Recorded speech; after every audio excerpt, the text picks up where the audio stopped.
Assalamualaikum warahmatullahi wabarakatuh. Welcome back to my room, Kakak Adi. Guys, di sini gua mau mengundang sahabat lama gua yang udah lama banget dia berkiprah atau beliau berkiprah di Bukit Tengkorak mungkin ya guys ya. Dan di tempat-tempat yang sangat-sangat nuansa hebat pokoknya guys. Kalau misalkan lu penasaran, lu ikutin terus trailer gua atau cuplikan gua kali ini. Beliau adalah salah satu CEO untuk barbershop guys. Seperti yang udah lu lihat di sini ya. Dan gua akan panggilkan sosok beliau. Gua tepuk tangan lebih dulu.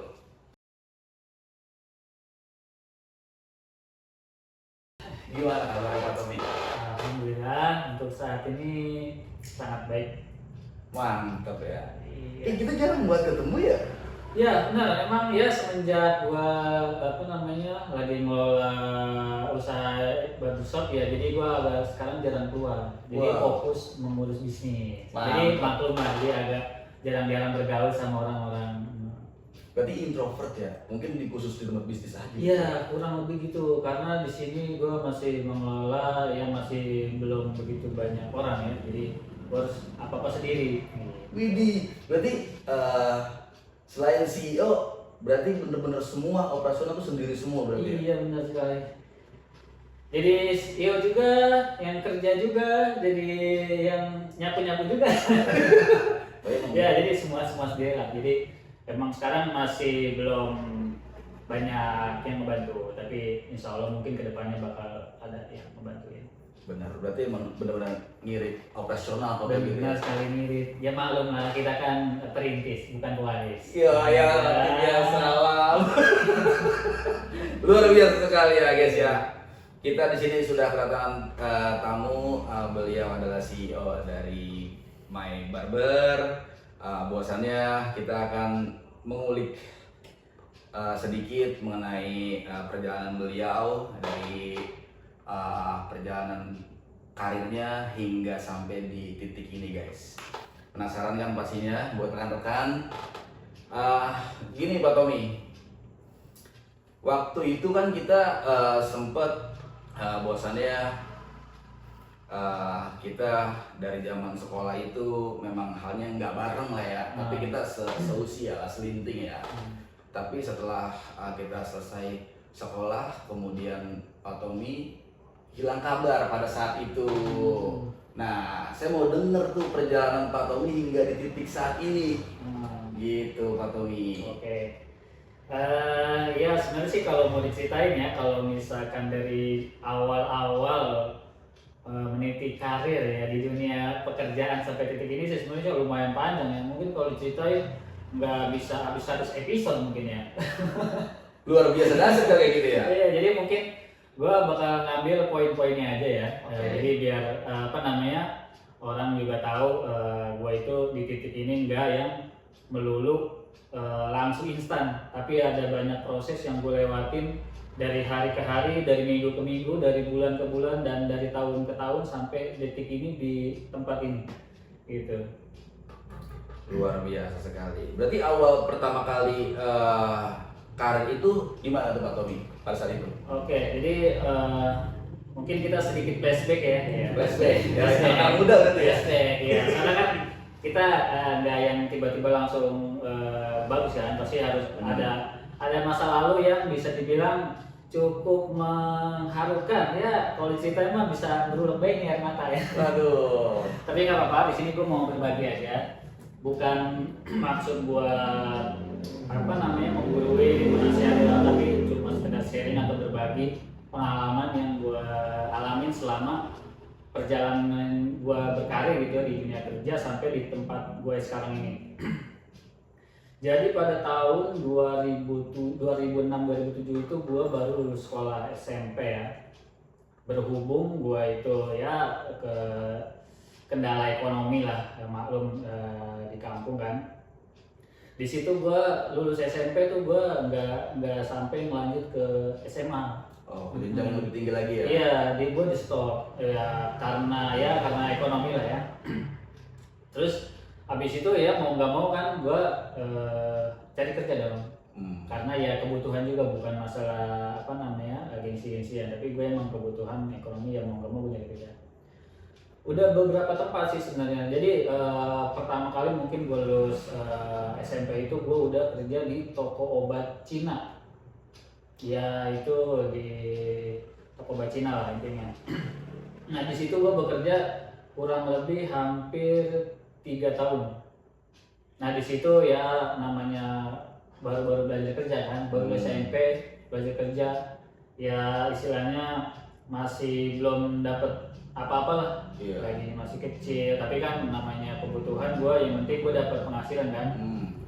Ya sedikit gengsi sih sebenarnya, agak malu karena di tempat kerja itu juga, maksudnya kalau gue ngeliat teman gue kan pada masuk sekolah gitu kan, SMA, tapi gue udah harus kerja karena kebutuhan. Tapi ya di situ gue tetap berusaha buat semangat lah. Walaupun istilahnya gue nggak lulus sampai SMA, tapi gue harus bisa menghidupi buat gue pribadi, ya syukur-syukur sama keluarga gue kan. Memperbaiki finansial ya. Ya di situ sih emang kerjanya itu ya sebenarnya sih gue nggak mau spill pekerjaan semuanya, tapi ya sebagian aja nih. Boleh. Iya, jadi emang tuh kadang kerjaan orang Cina itu agak ngeselin sebenarnya. Agak ngeselin. Dia itu kadang omongannya itu agak nyakitin. Dia kalau kita salah dikit aja itu udah dimaki-maki. Nah itulah kerja sama orang Cina gitu. Jadi ada plus minusnya ya. Kalau kebetulan waktu itu yang agak cerewet itu suaminya yang cerewet itu, kalau ngomong itu kayak orang mau berantem gitu. Teriak-teriak. Agak lain berarti ya? Ada lah yang selalu teriak-teriak, iya.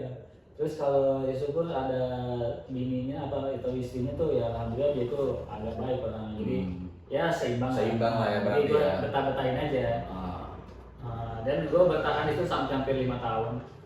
Ya sehari-hari gue di situ emang kerjaan sih ya sepele ya, maksudnya kayak cuman gue bersih-bersih, nyiramin jalanan, kayak gitu-gitu kan. Gimana? Nyiramin jalanan? Lu percaya nggak sih, lu kerja di jalan aspal, jalan raya gitu, lu setiap pagi tuh harus nyiramin. Diharuskan setiap hari. Lu bayangin aja kerja nyiramin jalanan. Gue sering diomelin orang, orang mau lewat masih disiram gitu. Becek nih gitu kan. Iya, basah nih gue gitu kan. Meskipun kondisi enggak turun hujan. Enggak, justru panas gue suruh nyiramin jalanan gitu. Ya agak aneh aja sih, cuman ya udahlah, gue namanya orang kerja kan disuruh apa aja ya gue kerja, yang penting gue dapet gaji. Terus ya gue kadang disuruh belanja, itu gue jalan kaki. Gue ke supermarket, gue disuruh jalan kaki ke supermarket, itu gue belanjaan sayur. Bayangin aja, gue cowok, gue cowok full. Di luar job desk ya? Di luar itu, gue sampai disuruh belanja sayur, tapi ya udahlah, gue ini namanya orang kerja kan. Ya gue tahan malu lah di sini, gue tetap gue jalanin. Ya apapun yang gitu, ya intinya gue kan yang penting gue punya pendapatan. Ya mungkin kayaknya dulu gue juga pernah cerita kayaknya kalau ya soal gue nggak punya duit. Masih ingat? Ingat gue. Ya duit tinggal 30.000 apa kalau nggak salah ya. Sedih banget ya, luar biasa. Di rumah mati lampu. Iya. Ya kan, akhirnya duitnya buat beli lampu. Akhirnya besok buat ongkos tinggal. Ya pokoknya sedih lah kalau ceritanya. Tapi intinya itulah pengalaman. Habis itu ya mungkin gue 3 tahun di situ, terus gue keluar, terus gue juga masuk kerja lagi ke pabrik itu di daerah Wates Cinangka lah, sekitar situ ada pabrik aluminium, dan di situ bikin tak piring, bikin jemuran, segala macam lah pokoknya yang terbuat dari aluminium. Nah di situ gue ya cukup sedih juga sih sebenarnya. Kayaknya cerita awal ini kayaknya nggak ada yang seneng ya. Nggak ada yang seneng ya. Karena masih tahap karir mungkin ya. Benar-benar apa ya. Tapi ya di situlah apa ya, kayak kalau diinget-inget ya, kalau sekarang gue inget-inget kejadian itu benar-benar sumpah gue kayak nggak percaya.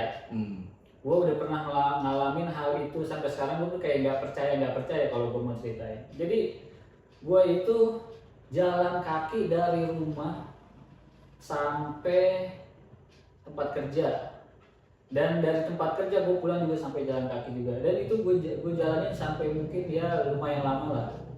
Itu apa, kalau gue pikir-pikir jalan sekarang, jangankan mau jalan kaki jauh ke depan ya, mau jalan kaki ke warung depan rumah aja kayaknya males kan kalau sekarang. Tapi zaman dulu itu gue jalan kaki itu gue jalanin, Dan itu lu lakuin setiap hari.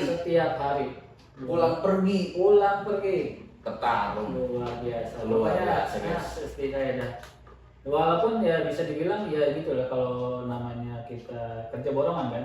Oh, berarti borongan ya? Borongan. Iya, target ya berarti ya? Target. Jadi per minggu. Freelance lah ya berarti jatuhnya ya? Ya bisa dibilang freelance, bisa dibilang emang borongan sih, lebih ke borongan. Lebih ke borongan ya? Oke. Jadi kerjanya itu ya pokoknya intinya seminggu sekali lah dapat gajinya. Dapat honornya. Itu juga aduh, mungkin kalau disebut sekarang itu kayaknya aduh nggak sampai kemana-mana ya. Nggak sampai kemana-mana. Itu seminggu gue paling dapat paling gede itu nggak sampai paling 100 berapa gitu ya. Mungkin 125 100 berapa gitu. Itu di kisaran di tahun berapa ya? Kalau itu 100 tahun ribu. pokoknya 2010, 2009, 2010 lah kalau nggak salah. 2009 2010 mungkin Iya. Taksirannya di angka segitu itu kalau di era sekarang 2025 mungkin kisaran 400 ribuan bahkan 500 ya mungkin ya. Mungkin ya, cuman ya pada saat itu kan ya apa namanya ya, nggak semua kebutuhan terpenuhi, tapi minimal gue bisa buat ongkos Ya, buat buat survive lah ya. buat makan ya, yang intinya yang penting gue nggak minta ke orang tua aja gitu. Oke, mantap. Iya, dan di situ gue lumayan bertahan lama sih, di situ gue ya kurang lebih sekitar 2 tahunan lah gue kerja di situ. Ya di situ juga ya gue apa namanya cukup dapet ilmu lah di situ. Ya gue bisa ngebor lah. Dapat bekal ya dari situ ya. Iya, dapet bekal. Gue ya bisa, maksudnya kayak bisa bikin rapi dan segala macam ya, intinya ada ilmunya, walaupun ya mungkin sekarang nggak kepake, tapi seenggaknya itu pengalaman gue yang cukup menurut gue. Kalau gue bayangin sekarang itu gue nggak mau lagi, gue nggak pengen lagi kayak gitu. Tapi itu mahal bro kalau menurut gua. Iya. Serius mahal banget tuh pengalaman lu ya kan. Yang dari awal tadi lu di tempat toko ini ya, toko obat di apa di daerah sana ya, Pamulang ya. Kemudian lu ke tempat tadi pembuatan itu juga stainless kan? Iya. Nah itu luar biasa. Menurut gua banyak banget pelajaran mungkin ya, ilmu-ilmu yang akan dipakai mungkin nggak saat ini, mungkin di hari nanti gitu kan. Iya. Jadi emang apa ya, kalau buat sekarang ya buat rekan-rekan ya, iya. Maksudnya yang dia mungkin masih sekolah, baru lulus sekolah, belum dapat kerja apapun, menurut gua lu kerjain aja sekarang semaksimal mungkin, sebisa mungkin, sebagus mungkin. Tapi tujuannya itu bukan nyari duit, tapi lebih ke cari pengalaman. Soalnya kalau misalkan lu udah punya pengalaman, insya Allah itu duit bakal nyari lu sendiri. Gitu. Sepakat sih gua kalau Ya. begitu, sepakat banget gua. Jadi emang maksudnya gue bisa bilang gitu karena ya sekarang yang pengalaman itu yang bisa gue sampai di titik ini, gitu kan. Dari situ gue mulai belajar buat ngerjain apapun yang gue bisa dengan semaksimal mungkin gitu. Jadi gue tuh nggak kerja, walaupun gue kerja sama orang, tapi gue nggak kayak kerja asal-asalan. Suka-suka gue prinsip gue dari dulu, gue tuh kerja jujur, gue tuh kerja maksimal mungkin sebisa gue tuh paling gak bisa mau apalagi ngecewain orang ya. Gitu. Itu prinsip gue dari dulu ya, sampai sekarang pun tuh gue masih terapin. Jadi mau dimanapun nanti lo kerja, lo beraktivitas lagi, itu bisa menghasilkan duit, bisa menghidupi kebutuhan lo, walaupun ya kadang kurang kadang lebih gitu, tapi syukurin aja, karena itu bakal jadi pengalaman lu yang bakal lu ceritain nanti setelah lu udah berkeluarga lah, atau mungkin lu udah punya kehidupan yang lebih layak atau lebih bagus dari sebelumnya. Itu bakal jadi cerita lu ya bisa jadi cerita menyedihkan, bisa jadi cerita yang harukan, bisa jadi cerita yang menyenangkan, bisa jadi cerita yang ya gokil lah. Keren Ya ya, kan? pokoknya itu ya. Sepenggal kisah lah Ya senang ya. Sepenggal kisah. Hmm. Tapi dari dua tempat kerja tadi, gimana sih awal muasal sampai lu bisa ambil job barber ini? Maksudnya sampai lu punya memiliki Oke. ini gitu. Kalau sebenarnya sih masih ada satu kerjaan lagi ya. Masih ada satu Nah, lagi. jadi waktu itu setelah gua keluar dari tempat pabrik itu, gua itu sempet diajak kerja di rumah sakit. Rumah sakit. Rumah sakit. Nah, iya sebenarnya sih gue tuh nggak niat kerja ya. Jadi Oh. awalnya gue tuh cuma iseng-iseng aja. Jadi teman gue tuh, gue punya teman, dia tuh kerja di rumah sakit. Dia itu apa namanya? Karena dia nggak ada teman kan dari sini, dari tempat dia. Kebetulan teman gue tuh masih tetangga. Terus dia tuh pengen ngajak gue kerja di tempat dia. Dia tuh setiap datang main gue mau ngajakin yuk kerja tempat gue ini tempat itu. Akhirnya kan gue kayak namanya teman kan penasaran gitu kan, kerja apa sih, maksudnya kok dia kayaknya ngebet banget tuh pengen ngajak gue kan. Akhirnya gue cobalah apa namanya ikut sama dia. Gue dateng ke tempat itu, sebenarnya sih gue nggak niat lamar kerja, cuman gue cuma pengen ngecek kondisi tempat aja sama apa yang dia kerjain lah. Nah sewaktu-waktu pas gue datang ke tempat kerja dia itu, apa namanya ngecek ke tempat situ, apa namanya mandor gue nih di tempat gue kerja di pabrik itu, kebetulan waktu itu gue belum berhenti ya, apa namanya gue masih kerja di situ, cuman gue diajak teman gue yang niat kerjaan ini gue ikut. Nah pas gue lagi ke tempat teman gue tuh yang ngajak kerja yang di BSD itu, mandor gue tahu. Mandor gue tahu, gue ada yang bilang ke gue, oh mandor lu tahu nih katanya lu mau ngelamar kerja tempat lain, itu gimana, bener atau enggak gitu. Waduh, gue kan gimana dong, gue kan nggak niat berhenti, cuman kan karena gue apa niat cuma nemenin teman gue doang kan, pengen tahu kerjaannya, gue nggak niat berhenti di pabrik ini. Cuman mandor gue udah tahu, dia marah sama gue. Kira-kira tahu dari siapa itu sampai mandor bisa tahu? Ada yang ngaduin atau Iya, ada yang ngaduin, justru gue sih nggak tahu ya yang ngaduin itu siapa, cuman ada yang ngaduin bilang gitu, katanya gue pindah kerja, ngelamar kerja tempat itu kan gue jadi kayak, waduh gimana nih, gue balik ke tempat lama di pabrik, mandor gue udah marah. Jadi serba salah ya. Serba salah kan, pada soalnya kan gue juga gak enak dong, gue gak ada omongan mau berhenti kerja, tapi gue udah ngelamar tempat kerja lain gitu kan, dia tahu nih gitu. Akhirnya oke lah, karena udah terlanjur nih, gue terpaksa gue ngelanjut kerjaan yang diajak teman gue itu. Yang lu belum tahu. Yang belum tahu itu di daerah bis itu. Akhirnya gue ikut sama dia.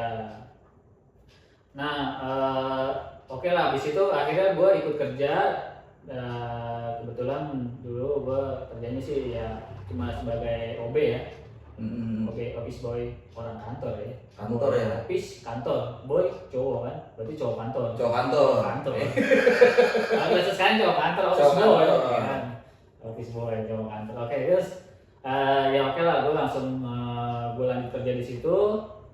Ya alhamdulillah gue cukup nyaman, walaupun bisa dibilang mungkin ya kalau masalah gaji ya masih dibilang minim lah ya. Kalau buat zaman sekarang itu belum begitu gede, karena di sana masih di bawah UMR ya, biasanya UMR ya. UMR ya. Masih di bawah UMR, masih banget di bawah UMR. Tapi karena ya prinsip gue dari awal, gue dimanapun gue kerja, gue berusaha semaksimal mungkin gue kerjain. Akhirnya sampai ya lumayan lama gue di situ. Ya banyak cerita yang memang sedih juga sih sebenarnya di situ ya. Mau sedih juga mas itu. Ya maksudnya itu ya apa kayak misalkan apa namanya kayak kerja 24 jam sampai rumah sakit kan 24 jam bro. Oh berarti di rumah sakit RS berarti ya? Dan lu OB di sana? OB di sana 24 jam bro. Walaupun dia mungkin gue kan ada mes di sana ya. Jadi gue itu harus standby. Gue kadang malam-malam jam 1 malam, jam 2 gue di calling, halo mas nih ada.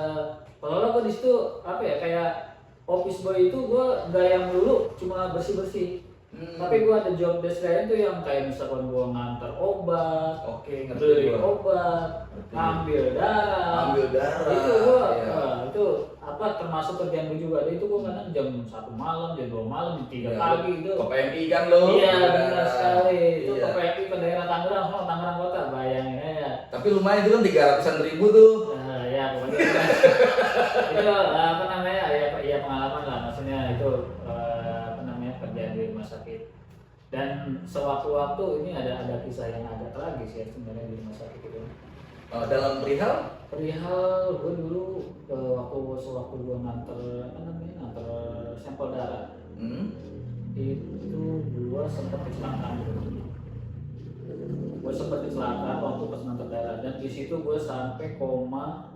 Gue lupa ya berapa hari. Intinya gue koma. Gue sampai bisa dibilang amnesia. Tapi lupa lu. Gue sampai amnesia. Bahkan sampai detik ini pun gue masih amnesia sama kejadian itu. Gila ya. Iya. Tapi lu pada saat itu lu bawa motor atau bawa mobil? Bawa motor. Ya, jadi ceritanya tuh gini, gue waktu itu pas banget bulan puasa ya. Bulan puasa gue pulang tarawih, kita jam 9 jam 10-an, gue disuruh nganter sampel darah ke daerah Tangerang Kota. Oke, gue biasa aja, nggak ada masalah, nggak ada firasat buruk atau apapun, gue nggak ada masalah, kayak biasa aja. Gue jalan, tapi anehnya itu waktu pas gue berangkat itu, gue itu sampai sekarang gue nggak ingat. Jadi gue bener-bener dibikin lupa sama kejadian itu. Jadi gue inget-inget itu gue udah di keadaan di rumah sakit, udah kegeletak, Udah terbaring. udah di gips, apa tuh namanya gips ya? Iya. Ya, leher di gips, kaki digantung gitu kan, udah kayak orang ini begini kan. Itu kaget loh. Jadi gue kayak bangun tidur kayak ngimpi aja. Itu kayak ngimpi, bangun tidur, gue di mana nih? Terus kemudian waktu itu di samping gue ada kakak gue, cewek, dia nanya, ini gue di mana? Lah ini rumah sakit, terus malam habis jatuh, dia bilang gitu. Waduh, jatuh di mana ya gue? Dibilang katanya ya informasi sih waktu itu gue bilang katanya nabrak orang. Nabrak orang. Udah gitu terus apa namanya? Gue nabrak orang, gue jatuh, terus ya gue koma, entah berapa hari itu gue lupa. Pokoknya gue nggak sadar tuh. Terus gue sadar itu gue di rumah sakit, leher di gips, kaki diikat. Nah itu gue di rumah sakit kan tuh, gue nggak inget gunanya, katanya gue kecelakaan, gitu. Nah sampai saat ini tuh gue nggak inget kejadian. Jadi dari pas gue berangkat sampai gue kejadian, entah itu gue jatuh sendiri, gue nabrak apa itu gue nggak inget. Pokoknya hilang aja gitu. Pokoknya hilang aja, sampai sekarang gue ingat. Dan itu gue lumayan lama ya, gue sakitnya itu, gue ya mungkin berbulan-bulan ya. Pemulihan lah ya. Pemulihan. Nah itu bisa dibilang gue sempet ngalamin amnesia juga, kayak orang-orang di situ gue sampai lupa nama-nama orang di situ, gue sampai lupa. Sekitar lupa nih. Sampai orang-orang rumah pun ya, gue diceritain ya, gue dari teman-teman gue sendiri, gue sampai lupa beberapa orang tuh, gue lupa yang datang ke rumah gue, yang jenguk gue cuma sakit, yang jenguk gue itu sampai lupa. Itu udah lumayan lama dan ya alhamdulillah sih sekarang ya gue udah normal. Ya walaupun kejadian itu gue nggak ingat ya sampai sekarang. Nah itu menurut gue ya cukup ya sedih lah ya, maksudnya gue ngalamin kecelakaan gitu yang sampai gue koma, sampai gue sendiri bahkan mungkin sampai hilang ingatan gitu kan, itu menurut gue ya lumayan agak histeris ya. Iya. Kronis banget. Ya.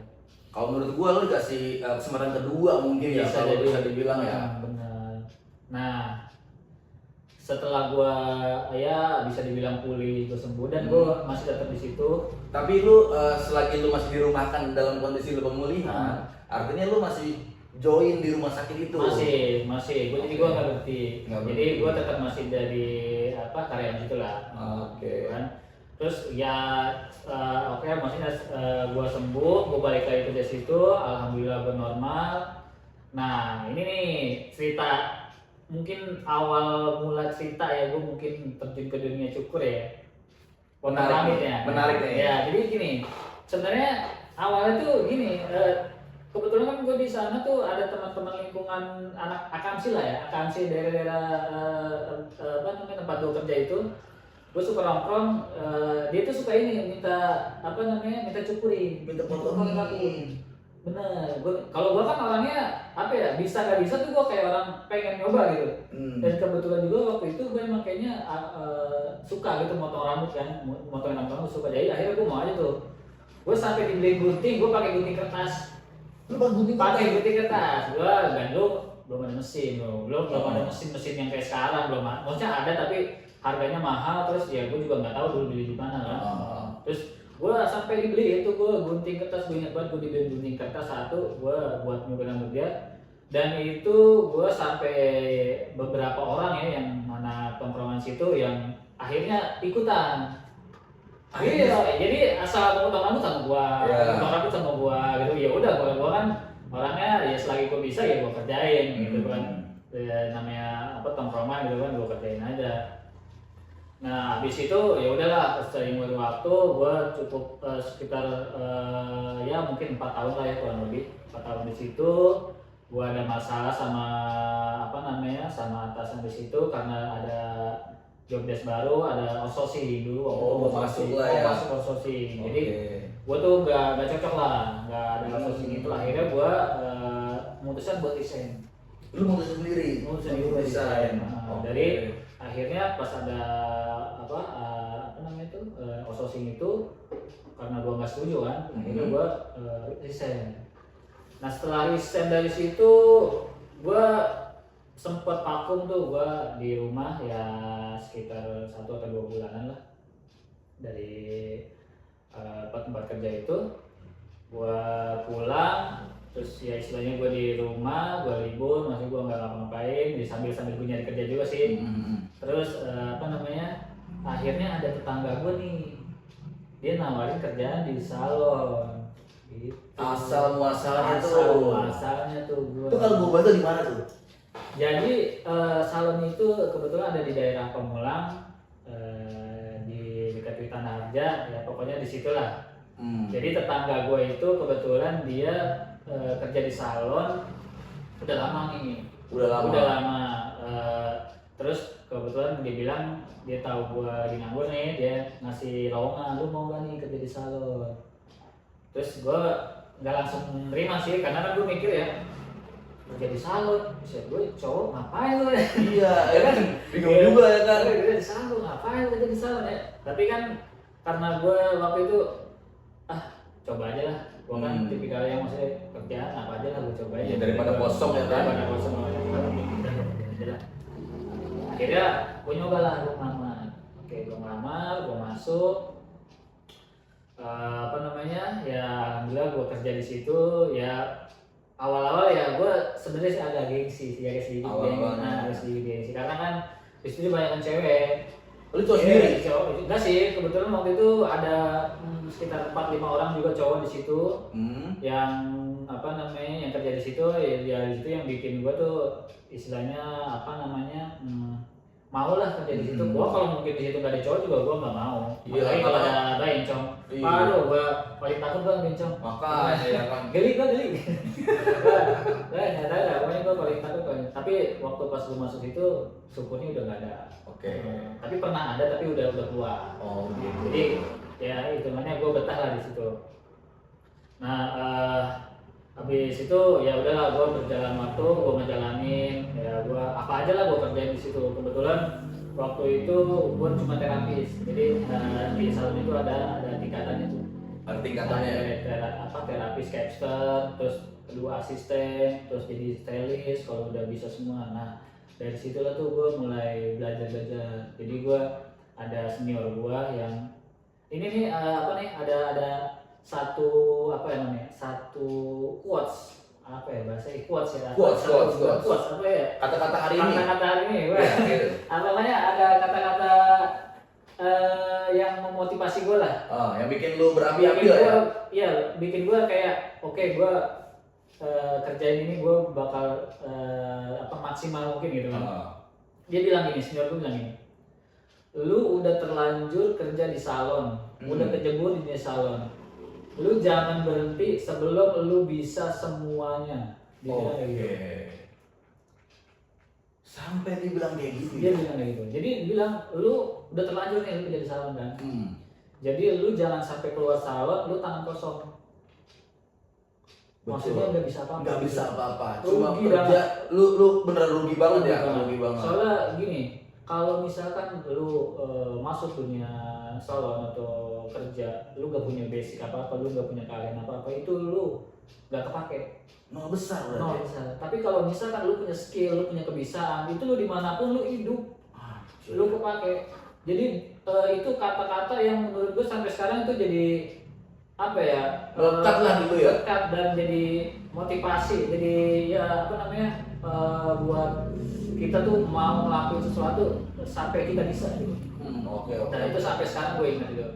Nah makanya itu kata-kata itu jadi pegangan gue dimanapun gue kerja, gue usahain semaksimal mungkin buat ngerjainnya sampai gue bisa. Nah habis itu gue langsung belajar tuh. Ya alhamdulillah waktu itu senior gue orangnya baik-baik. Baik-baik ya. Ya dia mau ngajarin gue lah, dia ngajarin gue ngeblong, ngajarin gue nyatok, ngajarin gue apa kayak smoothing, pokoknya semua kerjaan yang di salon lah gue diajarin. Apa namanya? Ya gue maksudnya karena gue orangnya juga kebetulan mau belajar, jadi gue pelajarin semua. Ya alhamdulillah gue bisa. Berarti enggak langsung pucuk, lu langsung megang gunting? Enggak lah, Enggak, berarti lu ditatar dulu ya? Ditatar dulu kan, nggak sembarangan kan megang rambut orang itu, nggak sembarangan lu motong rambut tuh nggak apa kelihatannya doang gampang. Iya, karena kan memang nggak boleh salah sama sekali kan? Nggak boleh, itu kita ngeliatnya mungkin gampang cuma potong saja gitu doang, gampang semua orang bisa. Tapi nggak gitu, itu benar-benar lu harus punya mental juga, ngadepin orang tuh lu harus punya apa namanya, punya keahlian juga, kayak tiba-tiba lu bisa potong, lu langsung bisa megang orang, kayak gitu juga. Salah sedikit aja fatal ya kan? Fatal, lu bisa dimaki-maki coba. Makanya. Itu apa ya, urusan rambut itu mahkota orang, lu salah dikit gitu orang bisa, wah bisa malah besar ya kan. Jadi ya dari situlah gua belajar sedikit-sedikit, gua belajar ngeblok, gua belajar catat. Ya semuanya lah intinya gua pelajarin. Tapi untuk di sana itu dari kisah-kisah haru dari senior ngasih semangat, motivasi, itu kira-kira berapa tahun lu ngulik ilmu di sana atau menimba ilmu di sana? Ya kurang lebih mungkin 2-3 tahun ya. Itu pun 2-3 tahun akhir ya sebelum gua keluar ya. Jadi di situ emang gua awalnya gua cuma yang penting gue bisa nih, gue nggak gue pengen tetap lanjut di situ kan. Ya udah, yang penting gue bisa dulu, gue kerjain setahun 2 tahun, ya alhamdulillah gue bisa. Itu sebenarnya dari awal gue masuk itu, gue itu sebenarnya udah ditawarin jadi stylist. Jadi stylist. Karena bisa dibilang ya kayak senior gue, kayak SP gue di situ kan, melihat gue tuh punya bakat, punya potensi buat jadi stylist handal. Tapi keren sih. Iya kan? Dari situ gue sering maksudnya kayak senior gue bilang, lu mendingan ikut training gak ya? Lu mending ikut training stylist, lu nanti jadi stylist. Pada bilang gitu kan ke gue, karena gue kan udah bisa ngobrol, bisa catat, bisa main, tinggal gunting doang nih, gue punya belum begitu bisa, tapi belum begitu menguasai semua lah. Belum dalamin lah ya. Belum dalamin, akhirnya gue disuruh training kan. Nah setelah itu karena gue masih baru setahun 2 tahun di situ, gue masih betah. Karena gue udah terlanjur nyaman di situ kan, dan orang-orangnya enak. Akhirnya gue belum mau tuh gue ikut training, karena kalau misalkan gue ikut training, gue misalkan jadi stylist itu gue pasti dioper. Kalau diadaptasi lah ya. Adaptasi. Dan itu gue kayak, gue kalau nemuin tempat baru kan kayak adaptasi lagi, kenal orang baru lagi kan, gak enak kan. Akhirnya gue nahan tuh, gue nggak ini dulu. Nah di tahun kedua ketiga, ketiga, nah itu mulailah gue mau, akhirnya gue ikut training, akhirnya gue bisa berjalanin. Nah di tahun keempat gue udah jadi stylist, dan gue dioper itu gue langsung ke cabang di daerah Pamulang Timur lah, ya sekitar di situ namanya. Cabang dari tempat gue juga, gue dipindah tuh di situ. Mau dong, gue ngambil resiko karena gue jadi stylist, gue harus ngikutin prosedur, gue harus dimutasi di tempat lain. Akhirnya oke, karena berhubung gue juga mungkin ya udah lama juga di tempat gue, udah hampir 3-4 tahun. Akhirnya gue coba gue mau nyoba tempat baru dengan skill baru, dengan kerjaan baru lah, baru lah. Oke, gue pindah tuh ke cabang.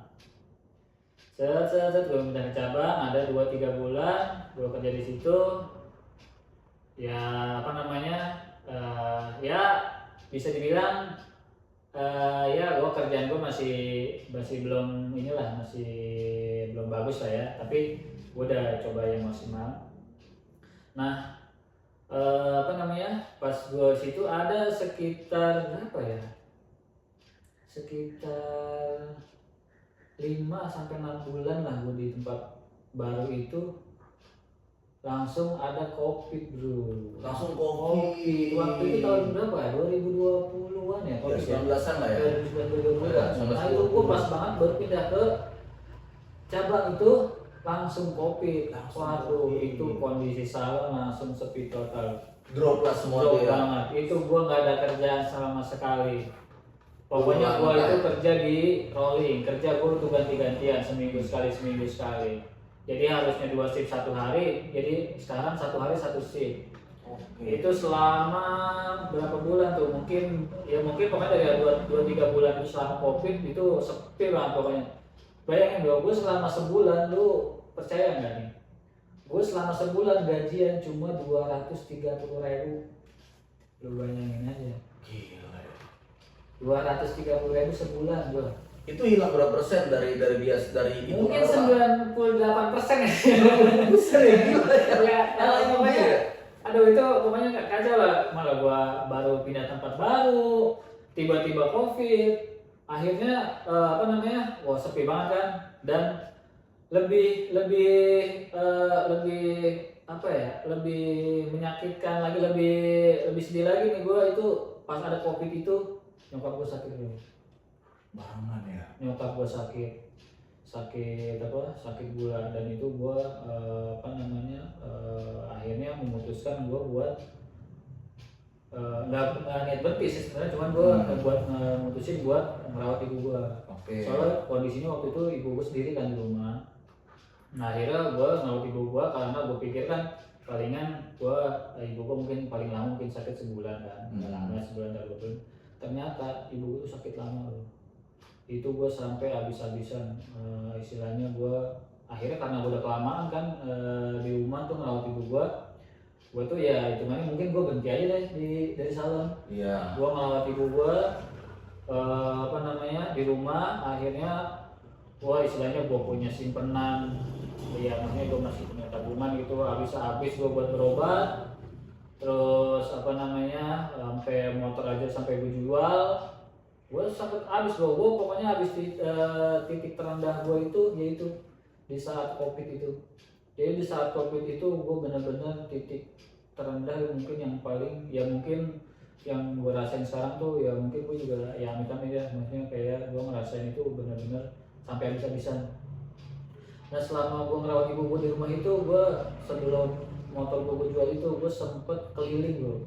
Gue sempat cukup keliling. Jadi gue panggil-panggilan rumah. Jadi siapa aja manggil rumah, oke gue samperin. Gitu. Jadi buat tambahan gue buat sehari-hari lah. Karena kan kondisi waktu itu pemasukan gue nggak ada. Gue nggak ada pemasukan obat apa. Ibu gue berobat setiap seminggu 3 kali gue berobat. Jadi benar-benar tuh gue ngabisin biaya lah. Di sewaktu-waktu itu gue setiap kali ada panggilan cukur gue pasti datengin. Gue pasti datengin, mau itu 1 orang, 2 orang, 3 orang gue pasti datengin. Tapi alhamdulillah gue dapet pelajaran di situ. Jadi gue sambil mengasah keterampilan gue nyukur gitu kan, ya gue dapat ini, gue bisa dapat penghasilan dari skill gue yang gue punya sekarang dari gue belajar nyukur itu. Jadi gue merasa ternyata bener apa kata senior gue yang tadi. Kalau lu udah punya skill, lu udah punya bisa semangat, lu dimanapun lu hidup gitu kan. Dimanapun lu bisa. Tanpa lu adanya di toko. Iya, gitu bener ya. Dan di situ gue rasa ternyata bener. Nah ini istilahnya gue itu jadi ngerasa kayak ternyata gue nggak sia-sia nih, gue belajar cukur, belajar segala macam yang di salon tuh ternyata ada hasil yang bisa gue nikmatin gitu loh. Luar biasa. Iya, dia bisa dan gue gak punya duit, gue punya duit gue habis gitu gue buat berobat orang tua gue. Tapi di situ gue bisa ngasilin duit dari gue cukur datang ke rumah gitu. Iya, rumah Rumah. kayak era zaman mungkin tahun 80-an mungkin ya. Ya, bisa tahun jadi 70-80 ya. yang masih Iya. beda, kan? Ya, kurang lebih ya kayak gitulah. Apa namanya? Ya gue jalanin terus ya sampai suatu waktu udah di titik akhir ya. Titik akhir itu gue udah kehabisan modal, udah kehabisan duit. Akhirnya gue juga mau terpaksa nih, gue mau nggak mau juga gue harus jual motor. Gue akhirnya dengan berat hati di titik itu gue udah duit udah habis-habisan, motor tinggal satu-satunya, dan gue harus masih buat berobat orang tua gue. Jadi itu gue udah berserah tuh. Di situ gue udah bener-bener gue bilang, ya Allah, kalau misalkan emang ini jalan yang terbaik buat saya gitu kan, saya bakal ikhlasin apapun yang saya punya buat orang tua saya bakal lakuin, sekalipun saya harus ngejualin ini harta benda ya yang bisa dibilang nemenin gue selama gue kerja ya. Tapi kalau menurut gua itu salah satu tanda baktinya lu pada orang tua. Luar biasa banget itu. Ya, karena ya mungkin ya karena gue juga kan mungkin ya cuma satu-satunya anak yang mungkin bisa diandelin. Gue sebenarnya punya kakak satu, tapi dia ya punya keluarga sendiri, dia punya kebutuhan sendiri, dia nggak bisa bantuin, ya akhirnya gue sendiri gitu kan. Nah itu ya menurut gue itu udah titik paling ini, gue sampai hitungannya udah berserah ya. Itu gue bukan pasrah, tapi gue cuma berserah. Maksudnya kalau emang ini yang terbaik, ini yang mesti gue lakuin, ya gue bakal ini akhirnya gue jual motor, masih berjalan berobat. Dan itu pun gue sampai, karena gue udah gak punya motor, gue masih tetap berobat tuh. Gue berobat sampai minjem tuh gue ke tetangga, gue mau jadwal berobat, gue minjem mobil tetangga. Terus sampai kayak gitu, dan ini ajaib nih, ajaib apa ya? Jadi kan waktu yang gue bilang tadi gue cukur keliling itu, itu kebetulan juga bulan puasa. Di situ gue punya inisiatif kasih cukuran gratis ke rumah. Siapa aja yang mau datang ke rumah gue kasih cukur gratis. Free. Lu mau ikhlaskan? Maksudnya lu mau kasih ya gue terima, kalaupun enggak ada masalah. Nah, karena waktu itu prinsip gue, karena bulan puasa gue nggak punya nggak punya harta buat sedekah. Gue punya skill nih, gue punya kebiasaan. Cuma itu akhirnya gue berpikir, mungkin inilah satu-satunya yang bisa gue lakuin nih di bulan puasa ini, ya kan gue mengharapin berkahnya kan.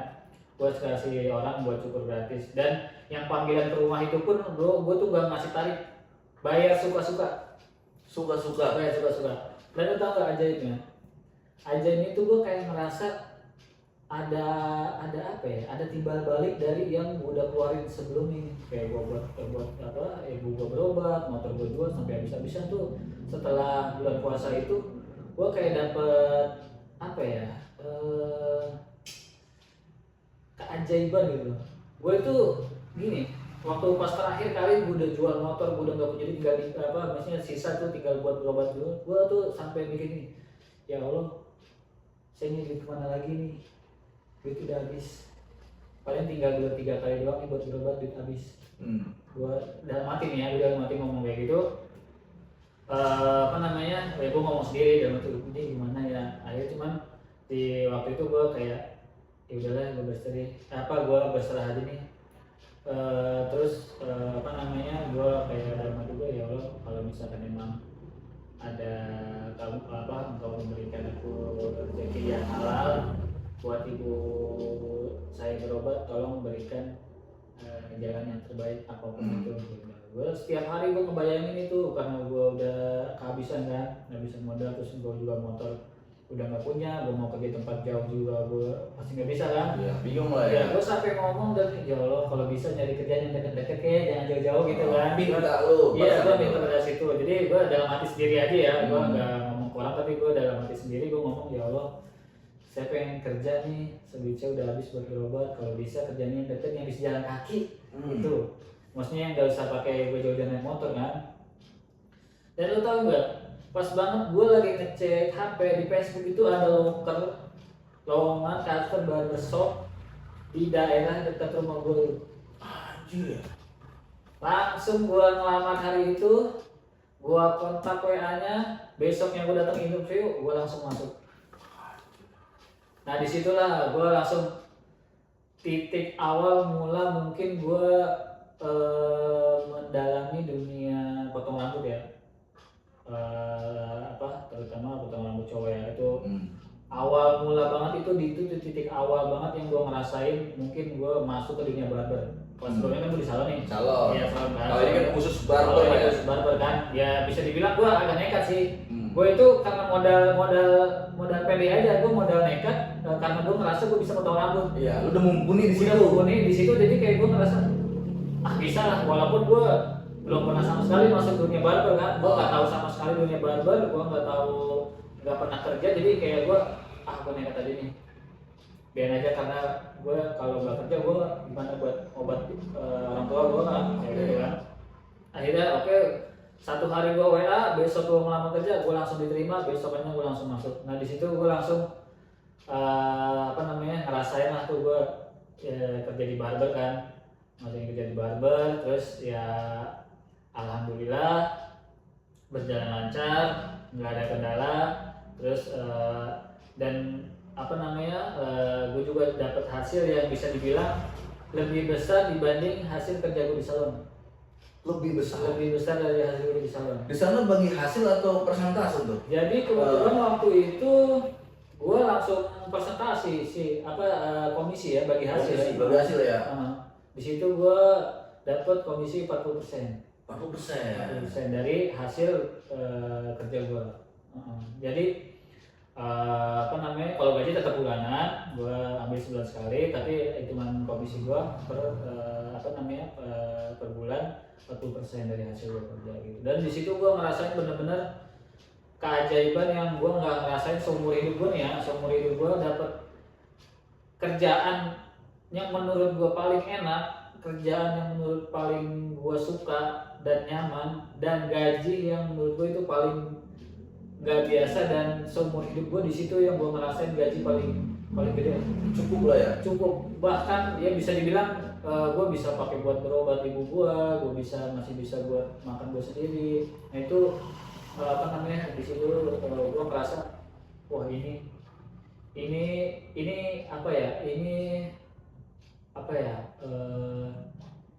ini kerjaan yang menurut gue ini sesuai gue banget lah. Iya. Sesuai passion lu ya. Gue banget. Maksudnya kayak ini nih yang gue cari gitu. Jadi iya, klimaksnya itu ya. Jadi dari sekian yang kerjaan yang sebelumnya itu gue bukan gak bersyukur, tapi kayak gue ngerasa gue ngerjain maksimal, tapi gue ngerasa kayak ini bukan gue gitu. Iya, belum ketemu titik enaknya. Tapi pas masuk barber ini gue kayak ngerasa wah ini nih kerjaan yang kayaknya gue banget. Pokoknya gue harus bisa di sini, pokoknya gue di sini, pokoknya gue suka, pokoknya gue mau tetap di sini. Iya. Nah itu awal biasanya gue ngejalanin dunia barber ya. Iya. Kiprah lu tadi ya. Nah pokoknya gue di situ pokoknya full apa bahasanya? Kayak pokoknya semua yang gue ingin gue keluarin di situ. All in ya. Gue all in di situ. Gue kerjain semaksimal mungkin di situ. Pokoknya gue all in karena gue merasa ini gue banget. Ini kerjaan yang menurut gue, yang gue passion gue, yang gue cari, yang menurut gue yang paling gue banget gitu loh. Di situ. Itu kurang lebih terus berkiprah di dunia barber itu berapa tahun? Nah, kurang lebih. Kalau di situ kebetulan gue udah lumayan lama ya. Jadi pas awal gue masuk di situ, gue gue ngerasain gue kerja ngerjain udah all in di situ, gue ngambil maksimal di situ. Gue lama kelamaan nih, gue ngerasa tuh kayak kebetulan kan waktu itu bos gue itu dia juga orang kerja ya. Kebetulan bos gue itu orang kerja, jadi dia itu datang ke situ tuh seminggu sekali. Makanya adanya lu persentase ya. Dan setiap hari itu gue yang ngelola, kebetulan yang ngelola itu gue sendiri. Oke, jadi orang percaya Jadi lu orang sana ya. percaya. Jadi gue tuh ngelola sendiri di situ pagi, malam, siang, sore, malam, mau masalah pemasukan, pengeluaran atau segala macam itu gue ngelola sendiri. Jadi bos gue itu udah datang udah nerima bersih. Oke. Jadi dia udah tinggal enaknya aja. Jadi pokoknya semua yang ada di situ gue yang ngerjain. Selebihnya bos gue ya paling kalau misalkan kayak ada perlu-perlu apa gue ngomong, tapi selebihnya yang ngerjain tuh gue di situ. Oke. Nah dari situ gue tuh kayak langsung mulai kayak kepikiran apa namanya, kok kayaknya gue selama kerja di sini tuh gue ngerasain oh ini ternyata gue enak nih gue kerja di sini kan, gue kayaknya harus bisa nih kayak gini. Iya. Kan? Ya gue ngebayang lah. Halo.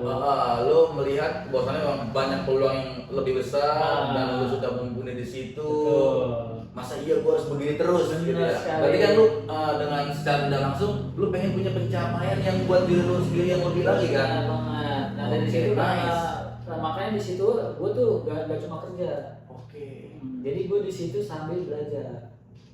Belajar apa? Maksudnya gue belajar mengontrol pemasukan, pengeluaran, terus kayak apa namanya ngenalin kayak karakter orang, customer orang, kayak gitu kan gimana gue kerja nerima orang biar apa tuh customer nyaman, dia mau balik lagi, dia jadi langganan. Nah dari situ gue mulai mempelajari hal-hal yang berhubungan sama dunia baru tuh. Oke, dari interaksinya, tegur sapanya gitu ya. Pokoknya semua hal yang berbau baru itu pasti gue pelajarin.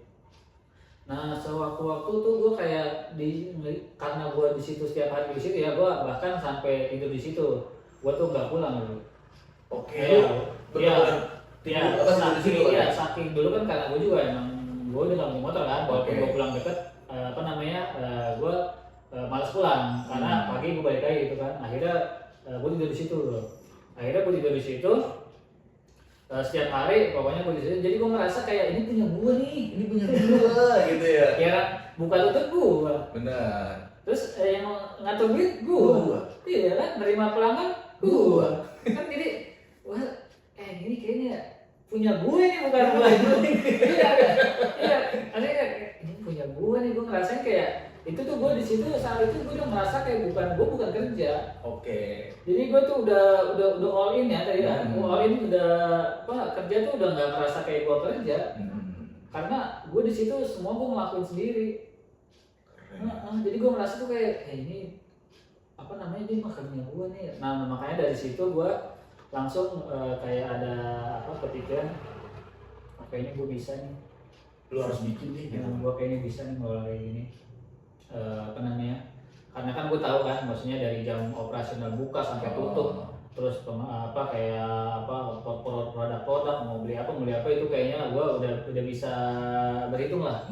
Dari dari hari ke hari, dari bulan ke bulan, pendapatan gue kan tahu kan pendapatan berapa, pengeluaran berapa itu gue tahu. Jadi di situ gue mulai kayak belajar, gue harus tahu nih maksudnya setelah gimana gue harus mulai usaha ini tuh dari mana dan harus modal berapa dan harus perhitungannya gimana gitu. Jadi dari situ tuh gue langsung mulai kayak belajar setiap hari itu gue pelajarin, berarti gue terus gue cari tahu gimana dan gue juga kayak ngerasa itu udah bukan tempat gue kerja, itu bahkan gue ngerasa udah kayak punya gue sendiri. Nah dari situ gue ngerasa kayak wah kayaknya kalau gue buka sendiri gue bisa nih. Oke, di situ lah klimaksnya tuh ya. Klimaksnya di situ, dan kebetulan itu udah sekitar 3-4 tahunan lah. Di situ udah titik, menurut gua titik cukup lah modal lu. Cukup lah nih gua modal gua ilmu ya, lebih kalau gua sih lebih ke ilmu ya, lebih ilmu ke pengelolaan segala macam.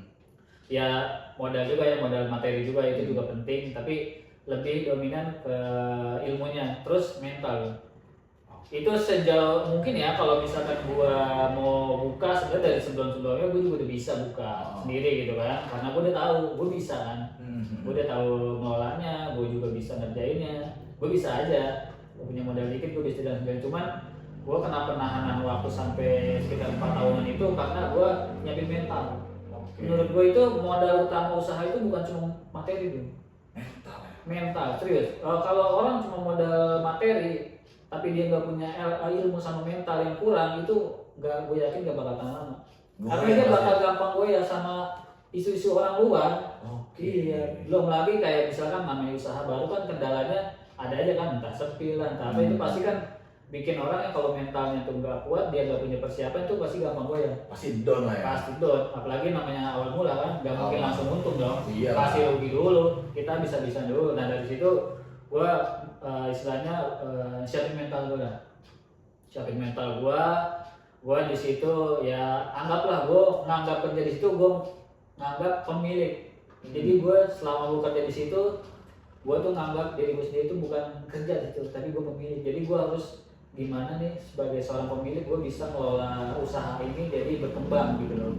Orang-orang yang balik lagi nyaman, orang yang nanti balik lagi, penghasilan gue jaga cukup buat buat perputaran ini ya kan, buat sewa rumah, buat segala macam. Nah dari situ tuh gue kayak ngerasa tuh gue, wah ini gue harus jadi pemilik, gua harus jadi CEO, gua harus jadi foundation ya pokoknya itulah. Ya jadi intinya itu gua nyiapin mental dulu. Jadi gua nggak tiba-tiba gua punya duit gua bisa nyukur terus gua langsung buka itu nggak ada instan lah berarti ya. Jadi gua tuh proses itu gua mempersiapkan mental gua tuh ya mungkin 2-3 tahunan itu gua benar-benar nyiapin mental gimana kalau misalkan gua buka sendiri itu kondisinya lagi down. Oke. Karena gini loh, kenapa gue harus ke situ? Karena gue ini kan pribadi, bener-bener semua gue awalin itu sendiri. Oke, solo rank lah ya. Solo rank ya. Solo rank.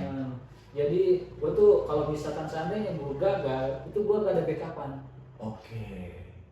Gitu. Jadi gue harus bener-bener siap mati. Ibarat kata kalau kayak perhitungan lu kalau misalkan gue terjun ke dunia barber ini dan gue siap buka usaha ini, gue harus siap jatuh. Berarti lu gini, cacing-cacing naga-naga. Iya. Berarti lu ngambil naga. Iya, pokoknya gue all in. Pokoknya tapi bukan berarti gue tuh tanpa persiapan. Okay. Tapi gue all in tuh, tapi gue juga punya persiapan mental, gue siap punya ilmunya juga. Jadi gue tuh pokoknya intinya jangan sampai gagal. Jangan sampai gagal. Iya, tapi kan balik lagi kalau namanya itu kan kita tergantungkan sama kuasa ya. Betul. Gitu kan. Tapi kan seenggaknya kita berusaha maksimal mungkin kan. Nah pemikiran gue tuh kayak gitu. Jadi gue kalaupun misalkan gue udah niat terjun ke dunia barber ini, gue all in, gue mau langsung buka usaha sendiri, gue itu harus benar-benar 100%. Jadi gue nggak boleh terpengaruh sama apapun yang lain. Gitu. Jadi gue harus benar-benar ngerjain yang udah gue tahu. Mental pun seandainya gue menurun kayak hasil belum ada ya, hasil di awal itu gue udah siapin ya berangan-angan aja lah, misalkan barber sepi atau nggak ada pelanggan ya gue gini aja. Okay. Jadi gue berusaha buat menikmati itu. Jadi dari sebelum gue buka usaha ini pun gue udah di sana itu gue udah kayak ngejalanin duluan. Jadi kondisi di sana namanya usaha pasti ada sampai ada sepinya kan. Iya, pasang surut lah ya. Pasang surut. Dari sana pun walaupun di tempat itu udah lama, masih tetap ada fase naik turun itu pasti ada loh. Di usaha itu walaupun dia udah lama, udah misalkan lebih dari 2 tahun, 3 tahun, itu pasti ada fase di mana kondisi pelanggan sepi. Dan itu di situ tuh gue ngerasain, oh ternyata gini nih. Ini kalau misalkan lagi sepi gitu kan, misalkan sehari ya kadang cuma 1-2 orang, oke, berarti itu yang gue persiapin kalau gue beranggapan ini gue pemilik. Jadi gue beranggap ini punya gue nih kan. Kalau misalkan sepi nih kayak gini nih rasanya nih. Rasanya lu betul tahu ya. Makanya kebanyakan duduk nonton TV ya, pokoknya main HP gitu kan. Jadi kayak gitu tuh gue benar-benar persiapin mental itu yang gue persiapin. Dan kalau ya bonusnya kan kalau lagi rame kan. Kalau lagi rame bonusnya. Gitu kan. Ya bonusnya itu. Jadi sebelum gue buka usaha ini tuh menurut gue itu ada 3 fondasi yang penting ya. Ya materi, ilmu, mental. Itu lah bekal. Itu bekal yang menurut gue ya, ini pribadi gue ya, itu yang gue terapin sekarang itu ya 3 fondasi yang menurut gue itu yang wajib banget dan harus punya ya. Harus punya. Tapi ada sih satu, kalau modal sih mungkin ya kita masih relatif ya. Kalau modal kita mungkin masih bisa dikondisikan. Tapi kalau ilmu sama mental itu yang menurut gue itu yang harus wajib, benar-benar kita harus benar-benar menguasai ini. Ya, karena kalau kita nggak punya mental yang kuat buat ngadepin masalah usaha kayak gini tuh, apapun usahanya ya, naik turun itu benar-benar bikin depresi ya. Iya. Stres loh. Stres ya, Jadi justru ya, sekarang nih ya anggap aja lah misalnya lu buka usaha, terus kondisi sepi, sedangkan usaha kontrakan lo ini sewa apa kan tetap berjalan kan? Berjalan. Iya, berarti kan harus pemasukan. Harus ada Belum pemasukan. lagi lo ya kayak bayar listrik, terus lo harus makan, itu kan berarti harus ada pemasukan kan? Terus kondisi sepi itu kan uji mental kan? Iya. Wah masa sepi. Yakin nggak, yakin ya? Yakin nggak ya gimana nih kayak gitu. Nah itu apa namanya yang harus punya, yang harus bisa gitu ngelewatin fase-fase kayak gitu tuh yang berat tuh, menurut gue paling berat tuh. Gimana ngerasain kita tuh kalau kondisi lagi usaha tiba-tiba sepi atau gimana tuh, itu yang apa yang harus kita bisa tuh. Oke.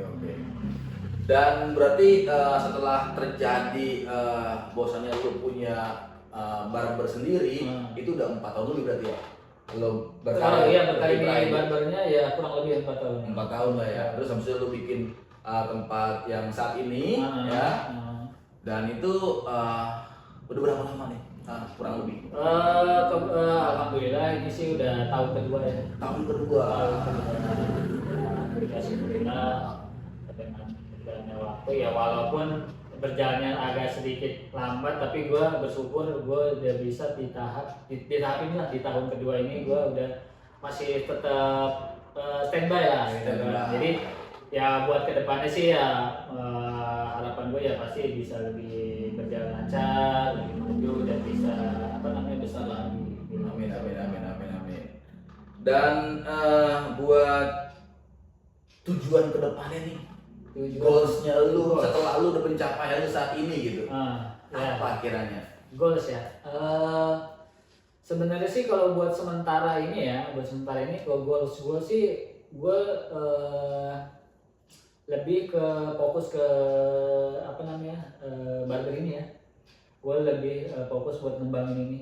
Lebih ya minimal bisa bertahan lama, terus pelanggannya juga pada balik lagi, terus ya apa namanya orang-orang juga bisa pada tahu tempat ini apa namanya juga biar apa dikenal banyak orang lah. Oke. Gue sih untuk sementara itu, dan kebetulan saat ini gue masih sendiri dulu. Gue ngelola sendiri, gue ngerjain sendiri, gue apa sendiri lah hitungannya.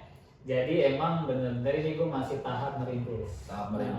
Tapi next ke depan mungkin ada yang bantu kali ya? Itu pasti, insya Allah mungkin ya mudah-mudahan ya mungkin di tahun selanjutnya atau mungkin sebelum apa puasa lah minimal udah ada teman nih bro dari karena pasti keteter banget dulu.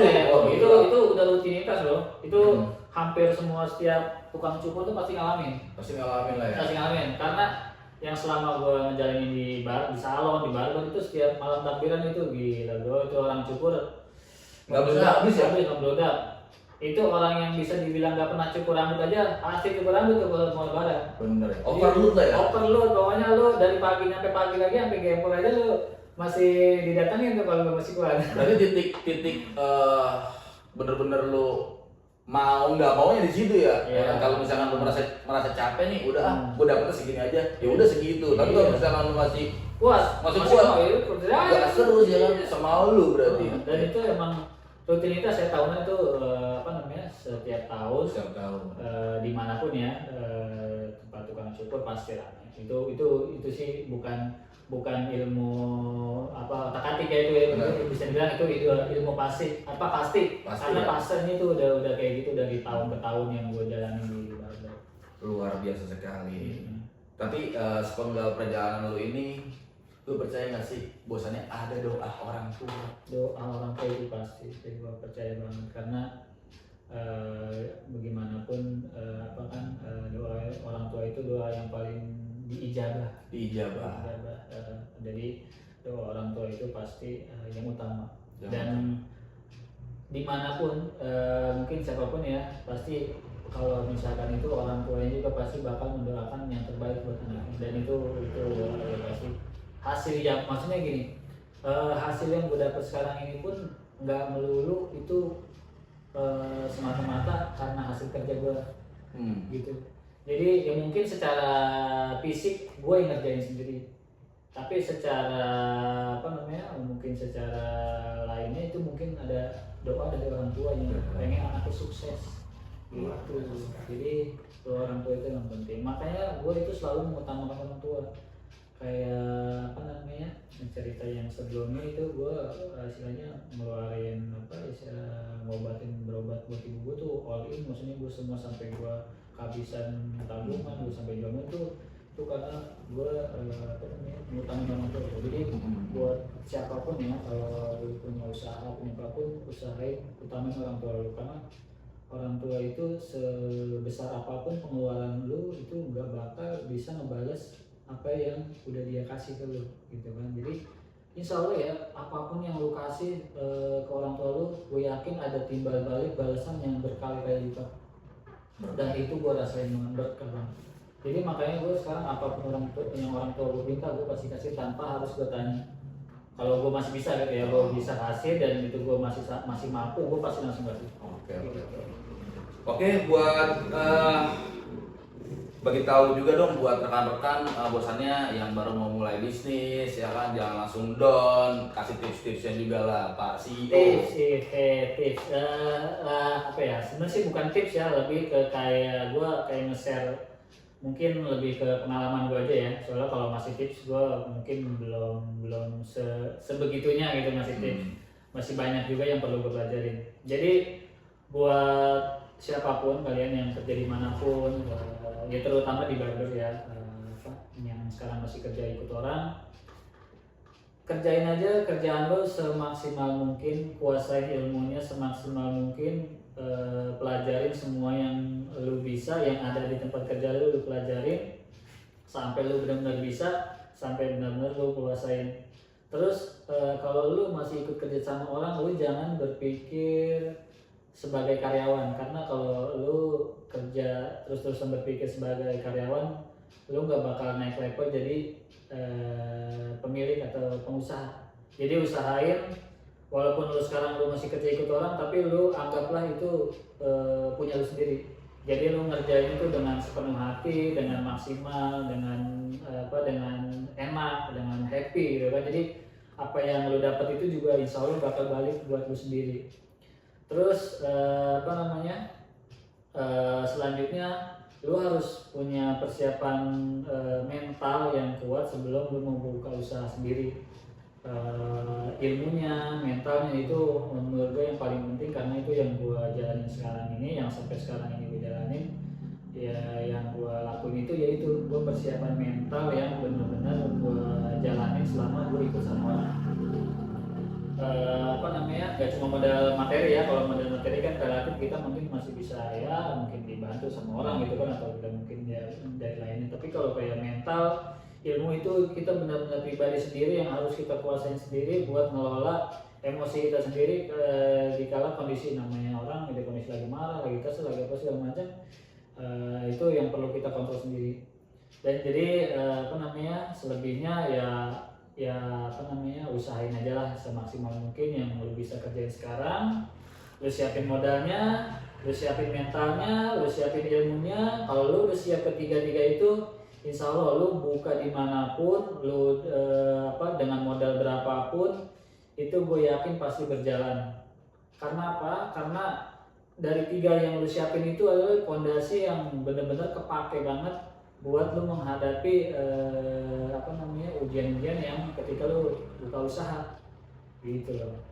Luar biasa sekali. Beri tepuk tangan buat Pak CEO Tommy.